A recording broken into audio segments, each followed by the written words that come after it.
Buenas tardes, familias King Chávez. Soy la señora Muñoz aquí de nuevo, su consejera escolar. Am, este es la segunda parte de un video que ya está en YouTube, que se trata de cómo manejar las emociones difíciles en tiempos que son desafiantes para todos. Como les decía, esta es la segunda parte, más o menos va a ser entre 20 y 25 minutos para que se programen. Pueden verlo, por supuesto, por partes o como gusten.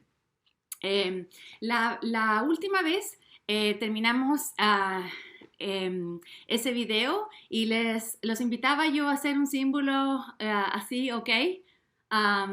Y los invitaba a poner su símbolo OK en su barbilla. Y después nos preguntábamos, en verdad, ¿dónde está la barbilla? Aquí. ¿Y qué tenía que ver eso con cómo educamos y cómo guiamos a nuestros niños?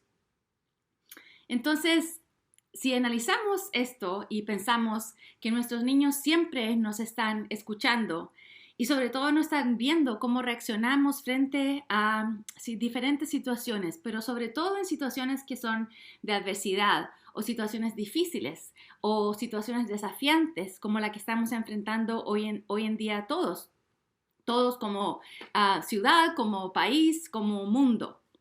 Entonces, el pensar que nuestros hijos nos están analizando y nos están mirando, observando y escuchando, es importante tener en cuenta y analizar cómo nosotros mismos nos estamos, cómo estamos llevando este proceso. Entonces, un poco para pensar en lo que es cómo funciona el cerebro, y tengo una ayuda visual aquí. Entonces, ¿cómo? Hay dos partes, simplificando bastante, hay dos partes centrales en el cerebro. Entonces, la primera parte es la parte, si podemos hacer aquí una cabeza, ¿verdad? Aquí vamos a poner los ojos, esto no funciona. Ahí está el ojo, acá está la cabeza. En la parte de dentro del cerebro hay una parte muy importante que se llama la amígdala. Esta parte del cerebro le llama la parte primitiva del cerebro y la parte que es como una pequeña alarma que el cerebro tiene para detectar cuando hay peligro o amenaza o riesgo. Y esto, cuando esto pasa, nuestra respiración empieza a acelerarse, estamos nerviosos, estamos preocupados, a veces queremos golpear, a veces tenemos tanta rabia y tanto enojo que queremos gritar y golpear porque nos sentimos amenazados y nos sentimos en peligro. Entonces el cerebro reacciona de una manera que es de luchar o de congelarse o de escapar. Entonces diferentes personas van a reaccionar de diferente manera. Pero esa es la parte del cerebro que nos alerta que algo está pasando, que nos pone en riesgo de algo. Si pensamos en la situación que estamos viviendo ahora todos, todo el riesgo de estar enfermos, el riesgo de una posible desgracia está presente y nos preocupa muchísimo. La otra parte del cerebro, que está acá, esta parte de acá, es la corteza frontal del cerebro. Y esta parte, como veíamos la otra vez, bueno, no fue tan claro la otra vez, pero esta parte que es la corteza frontal es la parte que nos ayuda a analizar, la parte que nos ayuda a reflexionar, a juzgar lo que estamos escuchando de las noticias de otras personas. Y esta parte es la parte que nos ayuda a calmarnos. Esta parte está directamente relacionada con esta parte. Y la parte de la corteza frontal es capaz de calmar a la amígdala, que es nuestra alarma del cerebro. Las dos partes del cerebro son muy importantes, porque ¿qué pasa, por ejemplo, si usted por ejemplo, toca el fuego y no se alarma y no se asusta con eso, se quema, ¿verdad? Entonces, esa parte del cerebro es extremadamente importante porque nos alerta que algo está pasando a lo cual tenemos que poner atención. Pero sin esta parte del cerebro, que es lo que nos permite calmarnos y reflexionar y analizar, no podemos tomar buenas decisiones y dejamos que esta parte, que es la parte del cerebro que está más reactiva, esté funcionando en el día a día. Y nos hace tomar malas decisiones, nos hace hacer cosas sin pensar, nos hace gritar, nos hace desesperarnos y nos hace sentir esa sensación que no tenemos control sobre nosotros mismos y sobre lo que está pasando. Son mis perros. Entonces, si podemos usar la parte del cerebro que como adultos ya tenemos desarrollada completamente después de los 25 años, esta parte es la que nos ayuda a calmarnos y que calma la amígdala. Y eso es un ejercicio que uno va haciendo diario, en el día a día, no es que lo hagas una vez. Ahora, en los niños pasa una situación bien diferente, porque un niño menor de 10 años, en esta parte de un niño, sobre todo menor de 5 años, pero un niño que no está aún en la adolescencia, tiene esta parte mucho más activa y esta parte de la corteza, de la corteza frontal aún no está desarrollada para nada. Está recién desarrollándose, está recién conectándose las diferentes neuronas, por eso que los niños aprenden tan rápido diferentes cosas y son como esponjas. Y lo mismo que las personas dicen que los niños aprenden como esponja, lo mismo pasa en situaciones de vulnerabilidad. Son vulnerables los niños para aprender muchas cosas, pero también están en muchas situaciones que puede ponerlos en peligro. Y el ponerlos en peligro me refiero a que nuestra reacción, que puede que esté aquí en algún momento, vamos a traspasarla a los niños. Y hay otra cosa que también es importante recordar, que hay unas neuronas en el cerebro que se llaman neuronas espejo. Y las neuronas espejo lo que hacen es que mi emoción que yo tengo en este momento, los niños la pueden ver y sentir. O sea, mis emociones, por ejemplo, mi miedo, mi angustia, mi desesperación, nuestros niños ven esa misma emoción, desesperación y angustia y lo sienten igualmente. Si yo también estoy calmada, tranquila, a pesar de que puede ser algo nervioso o nerviosa, los niños van a sentir y van a ver esa calma y esa seguridad en ellos. Entonces, de eso se trata todo lo que tiene que ver con lo del cerebro. Y entonces lo que queremos es detener esta parte, activar más esta parte de la corteza frontal para poder afrontar una situación difícil de una manera que podamos crecer de ella, que podamos aprender y que podamos estar calmados y confiados y también tomando mejores decisiones. Entonces vamos a dejar esto aquí y les decía yo que también les iba a contar una historia. Y esa historia tiene que ver conmigo. No sé si muchos saben que yo soy de Chile, por eso sueno un poquito rara. Y cuando hace muchos años, en realidad hace 47 años atrás, mi familia, mi papá, que es militar, fue llamado a ir a un país muy lejano, que es India. Y ese viaje que tuvimos hace mucho tiempo, tengo una foto que quería enseñarles también, por si no me creen. Entonces, esto pasó hace 47 años, o sea, yo tenía 3 años. Y mi familia fue a este viaje a India. Estábamos todos emocionados. Mi tía fue con nosotros también, hermana de mi mamá, mi papá, mi hermano y mi hermana. Partimos en este viaje muy largo y estábamos todos emocionados que íbamos a conocer este país de las mil y una noches, de Aladino, de imágenes preciosas.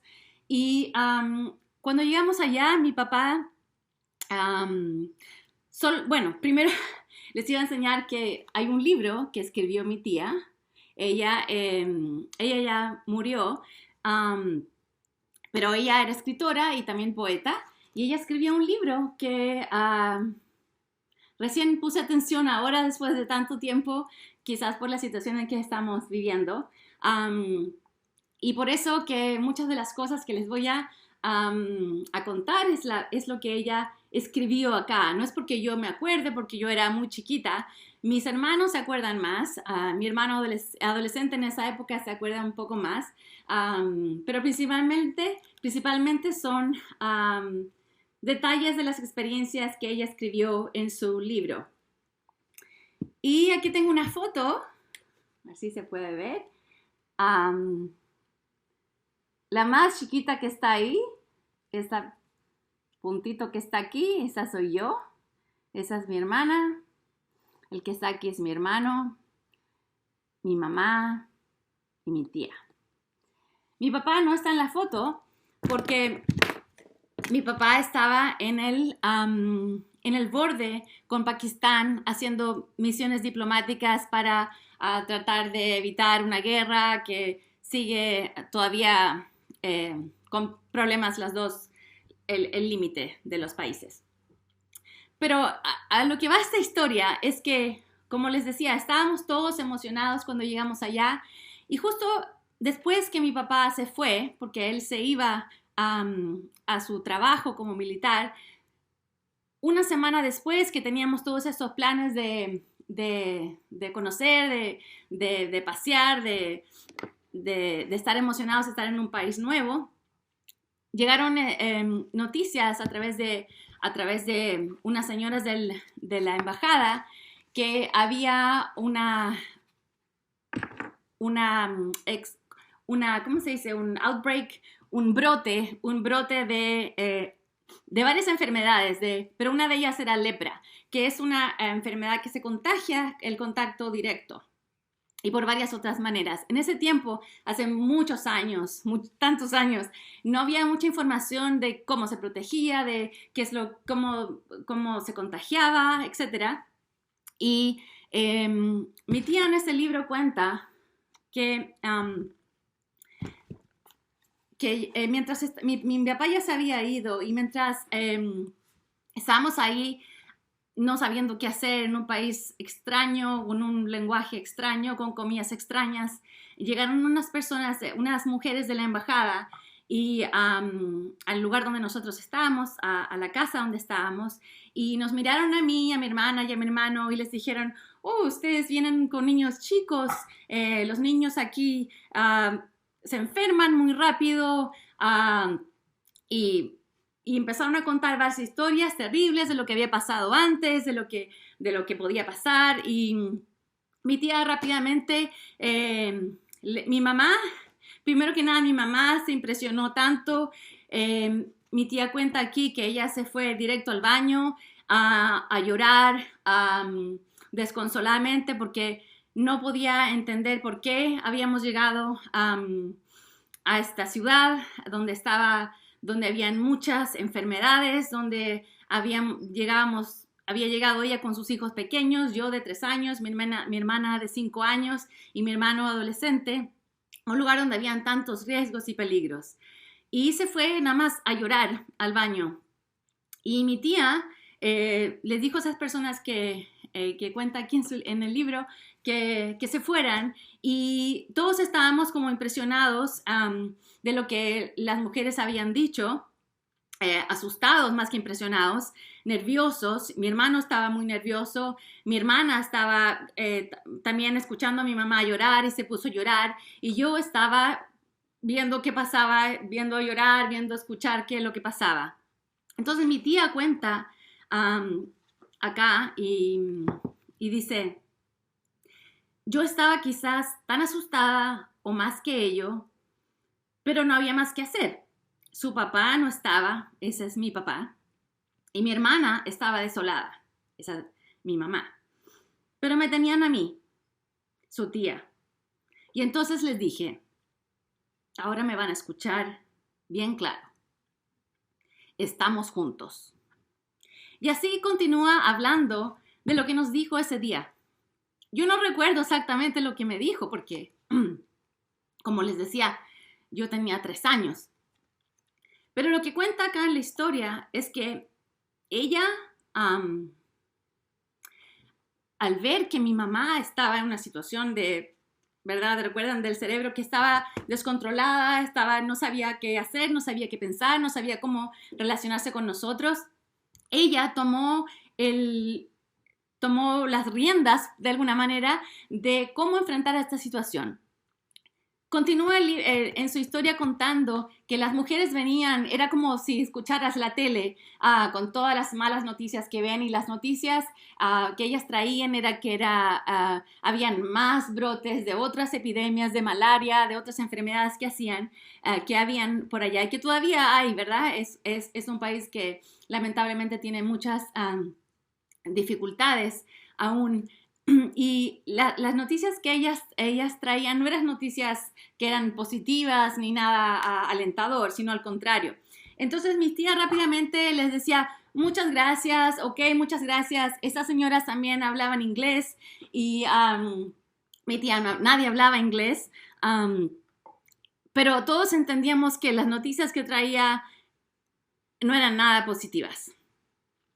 Entonces lo que ella cuenta que dice, y por otra parte no podíamos salir porque no sabíamos cómo se contagiaba estas enfermedades y no veíamos que nadie estuviera en la calle. Y entonces mi tía dijo, lo que vamos a hacer es que vamos a hervir todo el agua que vamos a tomar, la vamos a hervir, no vamos a salir hasta que yo les diga. Vamos a comer solamente lo que vamos a preparar acá y no vamos a tener contacto con ninguna otra persona hasta que yo les diga. Entonces así pasó un tiempo, no sé cuánto tiempo habría pasado, quizás un mes, más de 2 semanas. Y después de un tiempo, y aquí está la foto donde recién habíamos salido del encierro que habíamos tenido y nadie se ve muy contento en esta foto, solo mi mamá, que estaba contenta de que esto hubiera terminado.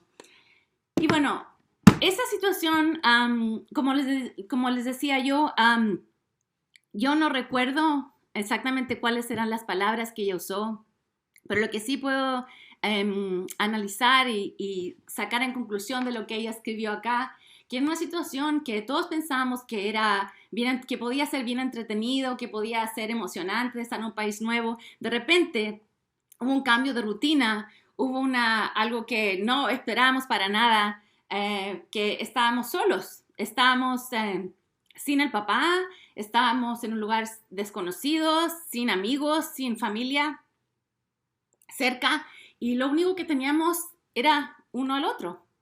Y ella asumió esa responsabilidad de una manera positiva, nos hizo ver algo que podía ser riesgoso y peligroso de una manera que nosotros podíamos controlar, que podíamos tomar el agua que ella nos daba, que ella hervía, y lo que cuenta también acá es que mi mamá casi lo único que hacía era hervir agua. O sea, en ese tiempo ella estuvo casi no disponible para nosotros, pero mi tía sí estaba disponible. Entonces lo que dijo, y que está aquí también, y es interesante cómo muchas de las cosas se relacionan, porque cuenta acá que nos comentó que íbamos a leer, que íbamos a bailar, que íbamos a cocinar, todas las cosas que podíamos hacer dentro de la casa nada más sin salir. Y un día también cuenta aquí que un día que era cerca de primavera, entonces ella estaba, no sé qué estaba haciendo, y estaba lavando y vio un par de pájaros hermosos en un árbol frente de la ventana. Entonces nos llamó a mí y a mi hermana para decir, miren qué hermoso el pájaro, los pájaros que están afuera, ya viene la primavera y es probable que ya sea tiempo que ya podamos salir y salir y conocer y tener alguna entretención. Y entonces cuenta la historia cómo ella nos hizo ver a mí y a mi hermana que no solamente habían 2 pájaros, sino que había un montón de pájaros en los árboles. Y es súper emocionante como cuenta en la historia que lo que ella nos hizo ver era la emoción de que esto había terminado. Gracias, tía. Esa es la historia de mi tía. Y ahora lo que vamos a ver son cómo todo esto un poco que les conté, esta historia, que fue algo que fue, ¿verdad?, impactante y difícil, cómo esa historia que quizás parecida o similar a la historia que ustedes están viviendo, o a lo mejor historias que ustedes mismos han tenido en su familia, cómo analizarlo y crecer de esta historia. Entonces, las etapas y tengo esa ayuda visual aquí. Vamos a empezar por acá para que se pueda ver. Las etapas de la pérdida, que varios psicólogos lo han descrito. Entonces, lo primero que se llama cuando comienza algo, ¿verdad?, negativo, que se puede llamar como la llamada o la situación negativa.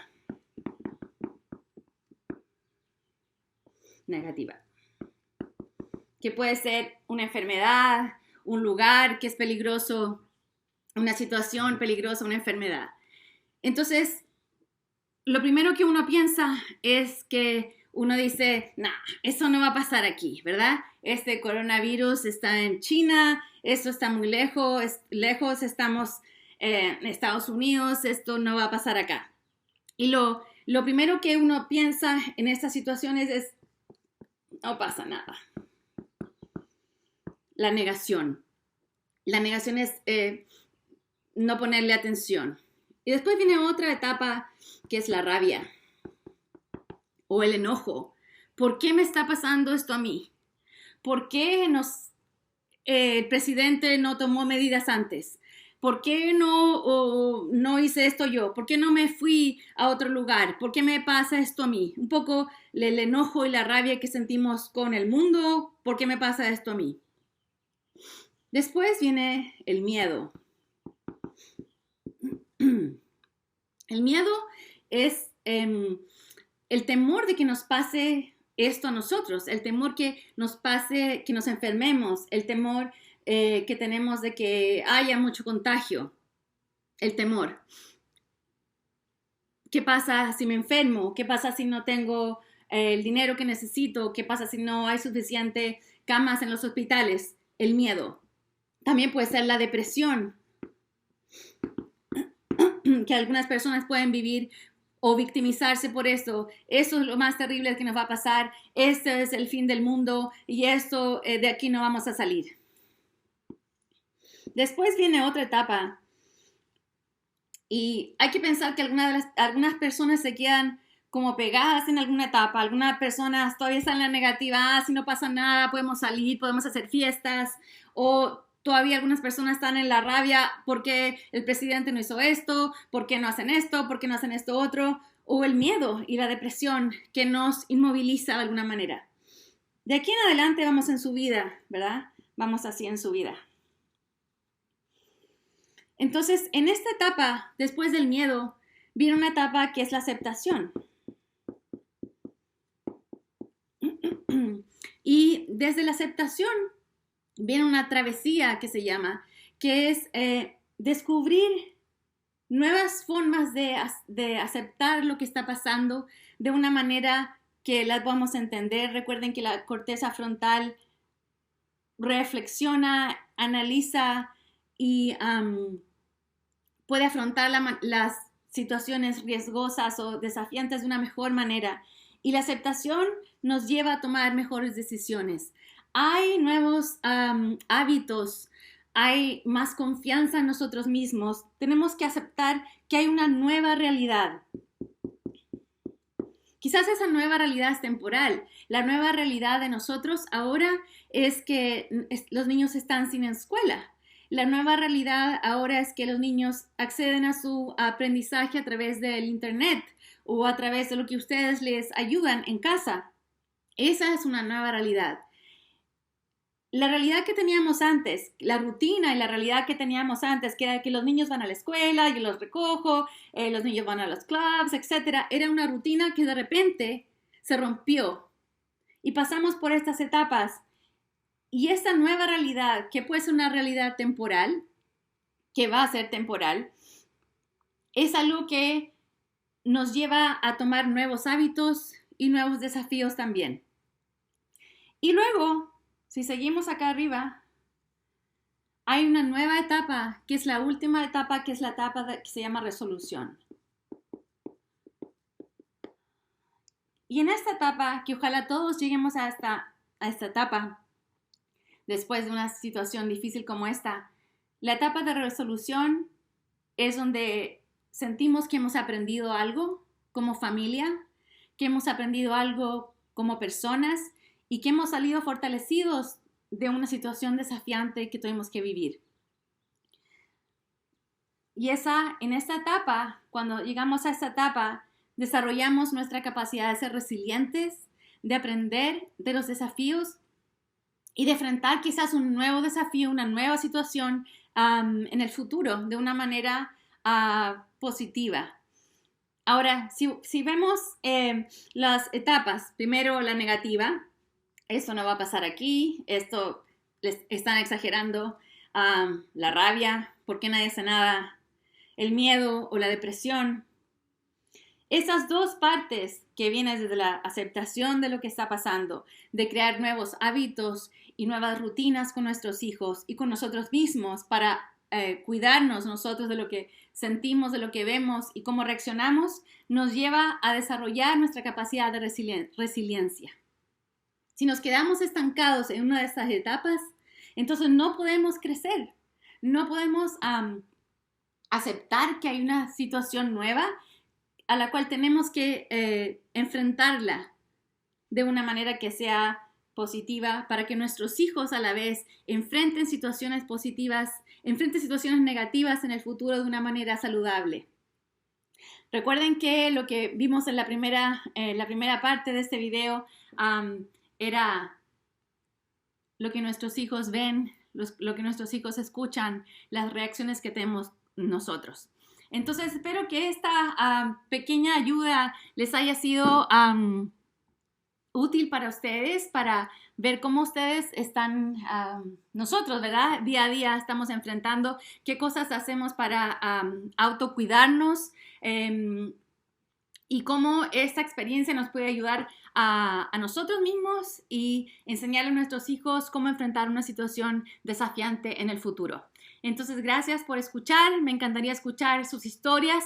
Me imagino que ustedes tienen también muchas historias de cosas que han vivido en el pasado y me encantaría escucharlas. Me pueden escribir por email mmuñoz@kingchavez.org y me pueden escribir. Espero verlos de nuevo en otro video que no sea tan largo y que estén muy bien. Muchas gracias.